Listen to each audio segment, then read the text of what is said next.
Alright, ladies and gentlemen, the version 4.2 Memory of Chaos has just released, so of course we have to go ahead and give it a shot. When it comes to the teams, we're going to be running Dot on the first half, and then our Elation team on the second half with Sparxie, Silverwolf 999, Yaoguang, as well as Heng PT. All characters here are E0S0, but full character builds will be at the end. With that being said, let's go ahead and hop right into things. So real quick, if you can pull Evanesia or any other unit in playing Acadia, then I have the perfect thing for you, and that's the sponsor, Lootbar.gg.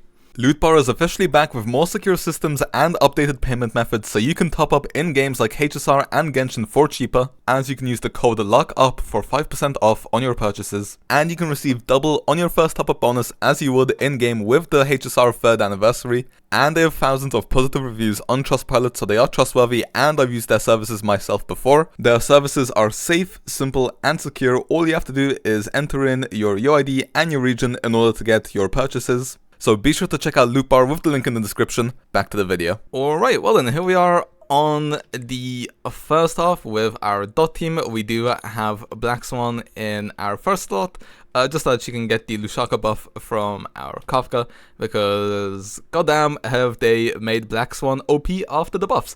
The lovely thing about Dot is that this first half should be easy to clear, because this fish, does not like it when we go ahead and use Dot, and I'm happy with that because I also do not like this stupid fish.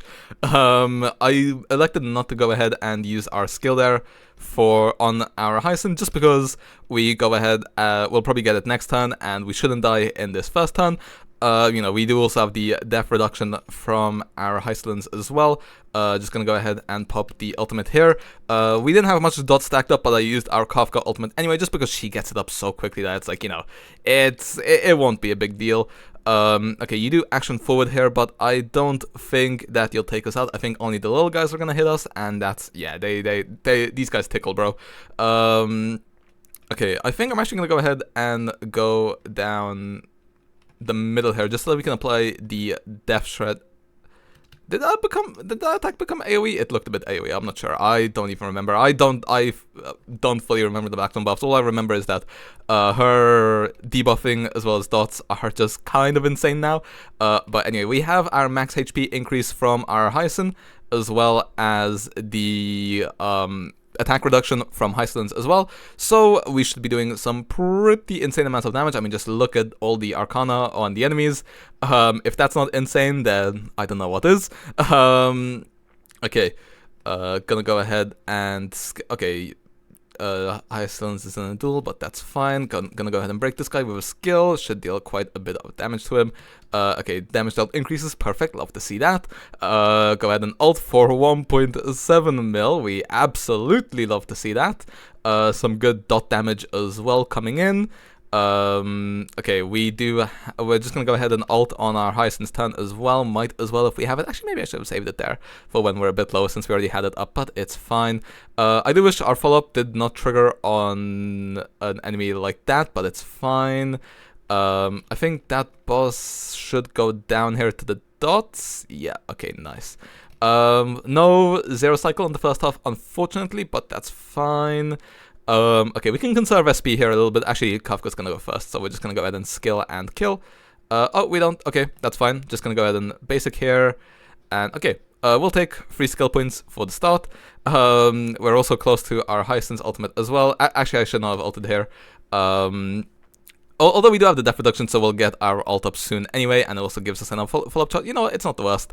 Okay, I think I'm gonna go ahead and put Black Swan in the duel, I think. Not sure. Maybe I should have done Hyacine, I'm not entirely sure. Anyway, gonna go ahead and skill that. Unfortunately, we don't get our ult up on our Black Swan yet, but that's fine. We can go ahead and get it up on our Hysilens though, like so. There we go. Big AoE ult. Hysilens ult actually does damage unlike Black Swans, so let's see. A nice 700k there, that's what we like to see. Hopefully we get our ult on Kafka in a second. Let's see, they're not hitting Kafka, it's fine. Actually, I think they hit whoever we targeted, if I'm not mistaken. Do they? They do. Okay, so now we can go ahead and pop our ultimate on her. Now is when stuff will start to get a bit silly, if I say so myself. Gonna go ahead and skill there, ult there, 367k on skill, on ult I'm expecting something massive here, nearly a mil, that's what I like to see. Okay. We don't need Hyacine to get hit. She already has her ultimate and all her energy up, but it's fine, I suppose. Okay, this guy is fully stacked as whatever. Oh, okay, he healed. That's what he did. That's, fine, I think. Shouldn't be the end of the world. Okay. Anyway, maybe I should be targeting the smaller guys with my Kafka skills. I'm not sure. If need be, might retry. But anyway, it is a Monday currently, because that is, of course, when Memory of Curse normally refreshes.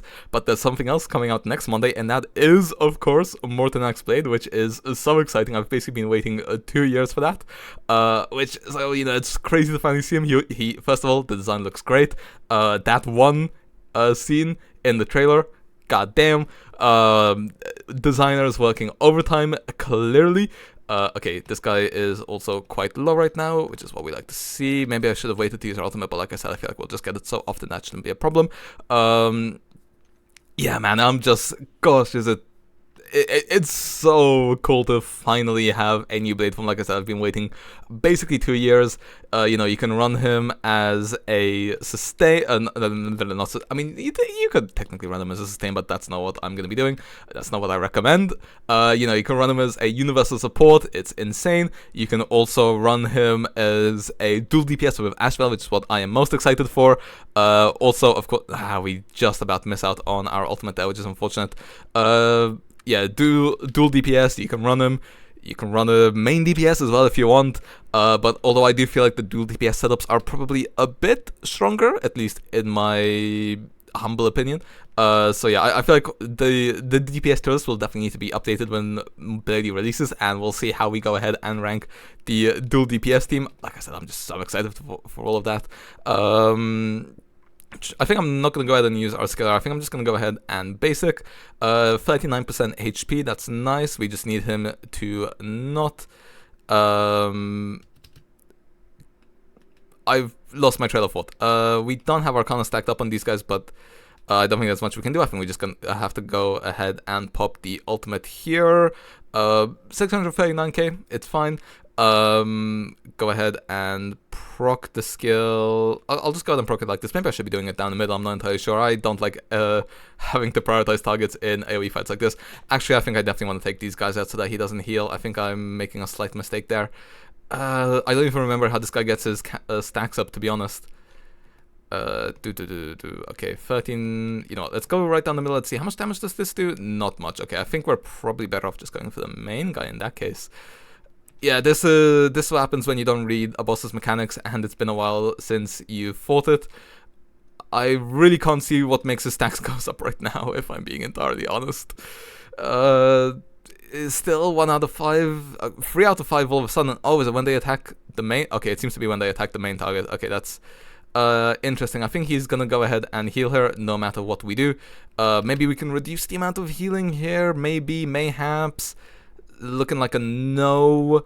Okay, yeah, so he's gonna action forward and heal up to 35%, but it's fine. I think we go ahead and take him out in, my guess would be the 25th cycle. So I think we're looking at a 5 cycle here. I will say I do just absolutely despise this boss. Don't want to go ahead and use a skill point here, so I'm just gonna go ahead and alt AoE.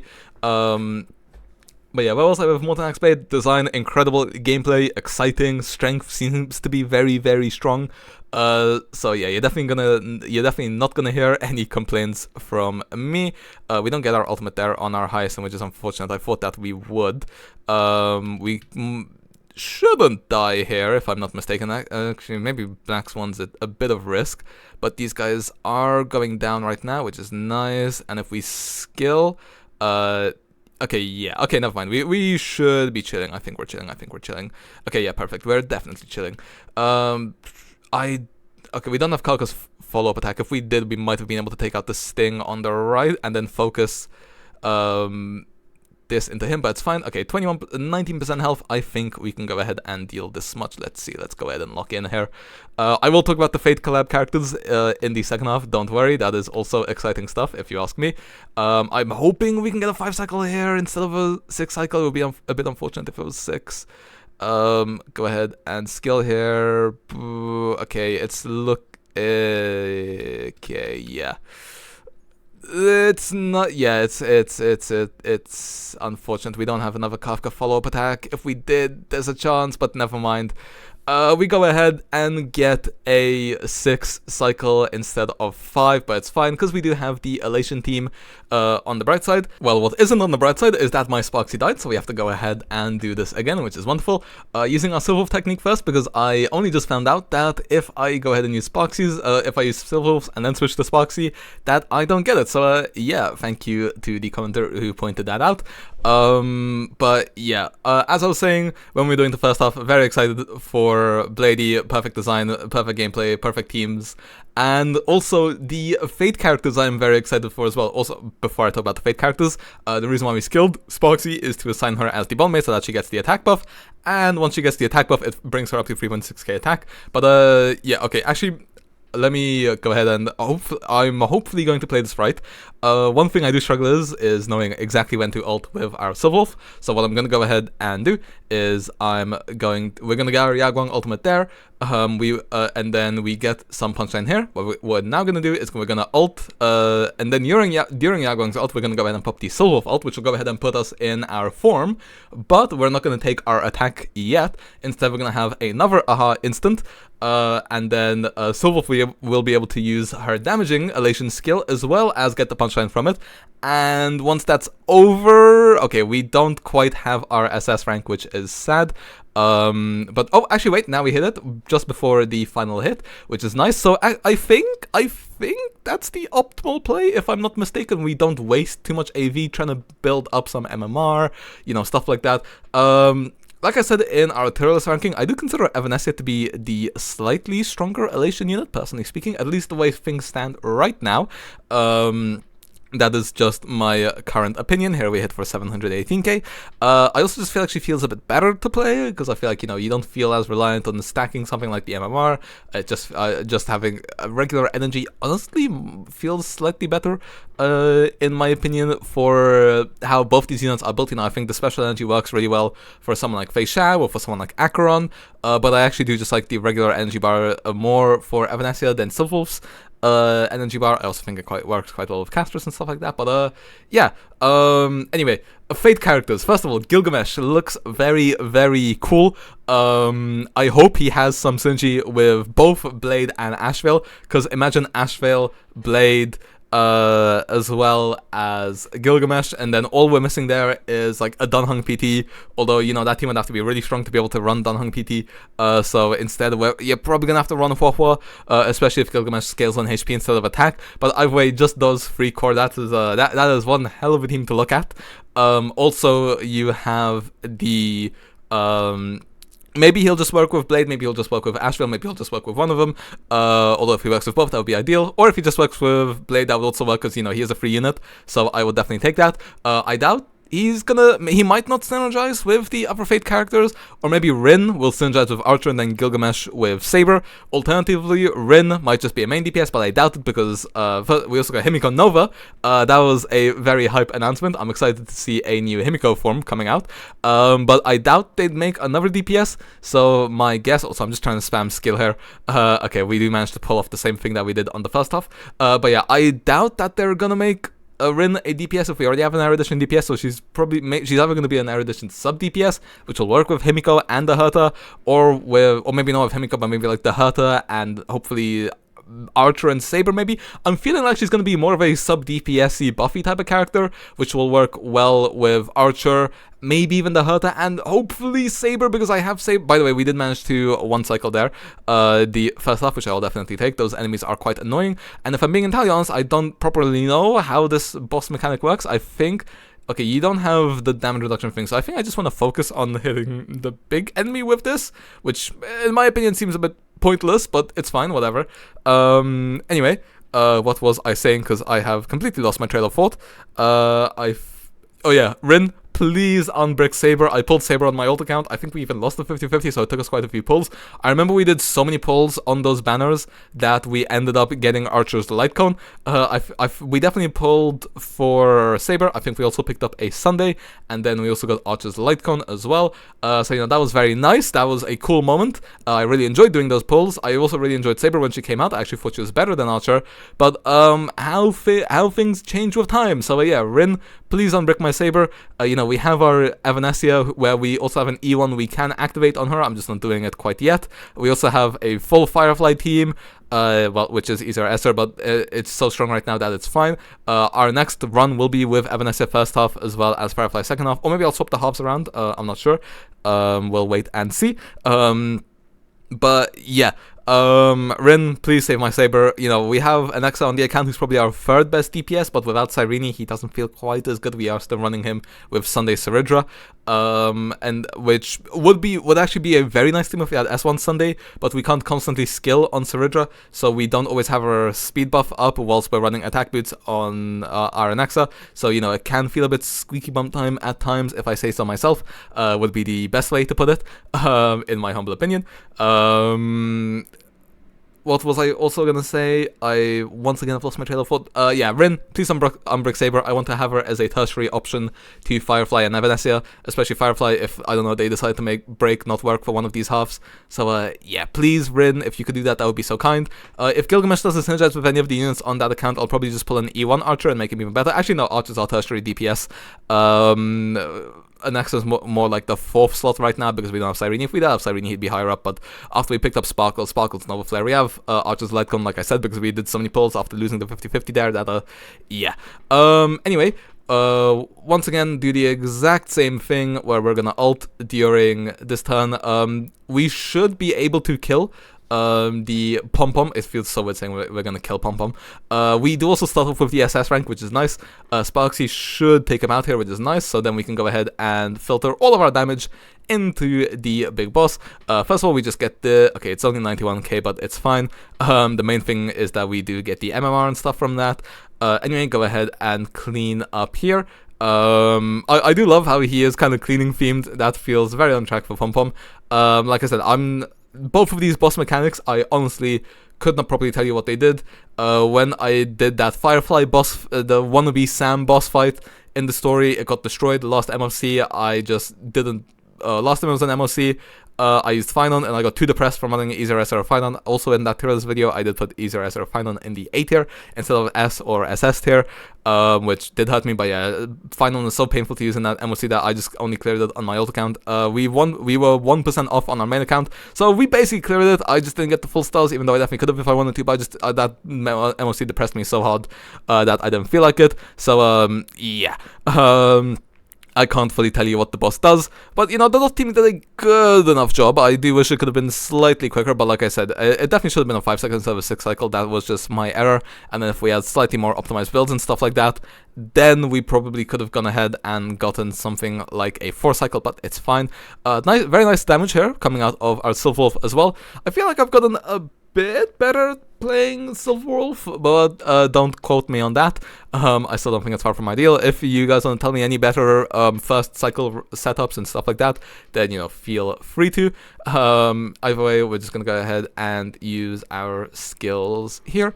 Go ahead and continue our deep cleaning. We do still have one more action from our Silverwolf, who will go ahead and be in the SS rank with 220 MR, which we love to see. So hoping for some big damage here. Our stats right now are 100 to 400 with our 164 speed. Yeah, so that's what we love to see. Although is the boss in a damage reduction state? Let's see. We deal 1.1 million damage, although it actually doesn't do that much of his HP bar, which is not ideal. On the bright side, however, they should be exiting that state. And we do have 2 AHA instants coming up. So we are looking at a free cycle here, which is very, very exciting.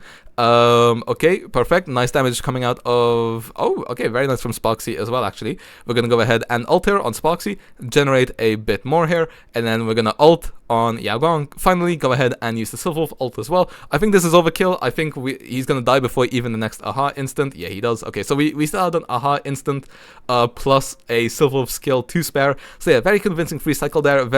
Actually very happy with that Silverwolf clear. That was probably the happiest I've been playing Silverwolf. So yeah, felt very strong. With that being said, let's go ahead and move on to some final thoughts, character builds, and the outro. Alright, well then, we did manage to clear this MOC in 9 cycles. Definitely much slower than the last one. I think the last one we cleared in 6 cycles? I think 3 cycles, maybe 5 cycles even. But yeah, either way, we will take it. 6 cycles on the dot team. Definitely could have been quicker. I think I could have gotten it down to 5 cycles if I knew the enemy mechanics a bit better.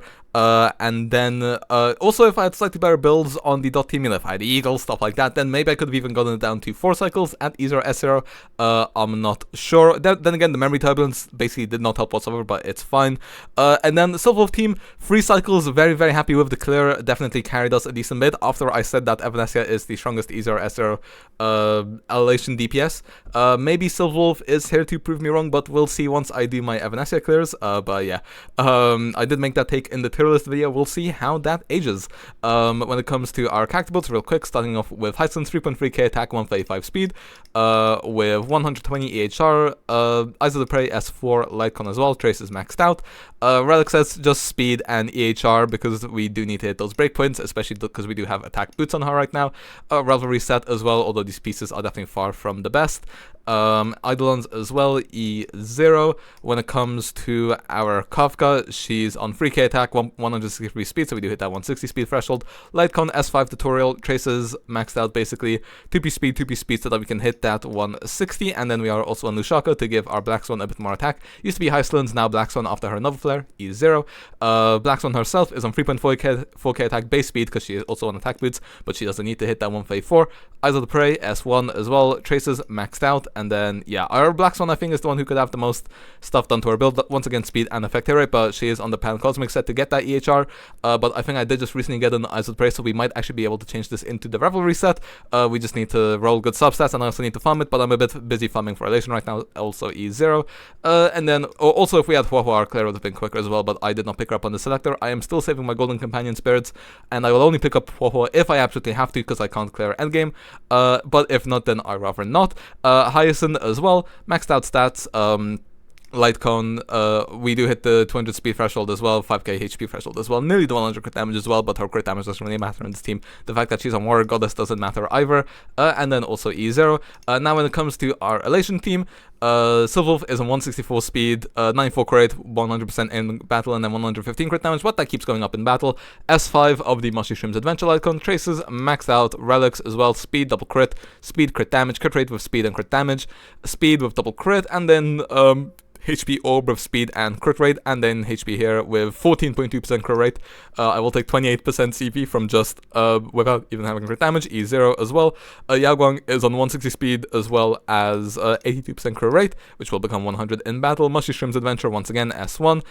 Traces, maxed out, Relics, also speed and crit rate. That's the main things we are focusing on, because we will get a small crit damage buff as well. Lushaka for our Sparxie in the first slot, E0. Sparxie herself, 88 crit rate, but she is on E0S0, so this will go up to 100. 138 speed. Combining these three speed, I think, should make Aha's speed 137. So Aha is over 134 speed. No need for a 200 speed Yaoguang. And then Silverwolf, I just have her on as much speed as I can. I do want to get her to a minimum of 160, which we did reach, but I also want to have decent crit substats on her. So I could probably go for something like 170, maybe even 180 speed, but then the crit substats would be horrendous. Anyway, attack with double crit, attack with double crit, crit rate with speed and attack. I would like to have a bit more crit damage here, but I do want to hit that phase 600 attack. I'm prioritizing phase 600 over crit damage, although maybe that's the wrong thing to do. Double crit with 15% attack percent here, and then E0 as well for extra attack as well as that 100% crit ratio, and then Eidolons E0. Finally, when it comes to our Dunhung PT, 3.2k attack, 142 speed on the highest base attack light cone that I own. Traces maxed out on the Shielder set to give our entire team extra crit damage, which is nice. And then on Penacony, I don't have him on Lushaka yet. If I do get him on Lushaka, we can probably swap our Sparxie to some slightly better relics. and then yeah, E0. So yeah, hope you guys enjoyed. Let me know how you found this current Memory of Chaos. Give me any advices for the 2 bosses. The advice will be appreciated as I go ahead and do future clears. With that being said, I'll see you guys next time. See ya.